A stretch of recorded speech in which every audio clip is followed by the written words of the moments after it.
આપણા બાજુવાળી કશે ગઈ છે કે શું? તાળું મારેલું છે ને?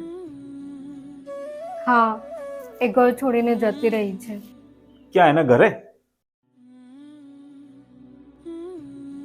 ખબર નહીં, પણ હજુ સુધી ઘરે નથી પહોંચી.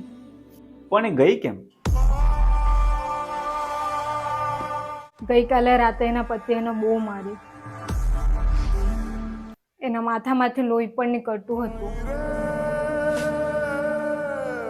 હા, મને ખબર છે. એ પહેલા પણ 2-3 વાર એને મારી ચૂકેલો છે.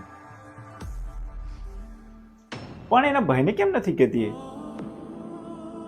કીધું હતું એના ભાઈને પણ અને ભાભીને પણ, બંને જણાને. તો એમણે કંઈ કર્યું નહીં? એનો ભાઈ તો બહુ પૈસાવાળો છે ને, એને લઈ જઈને બીજે કશે લગ્ન કરાવી દેતે તો. હજી એની કઈ ઉંમર જ ક્યાં છે? એના મમ્મી પપ્પા નથી.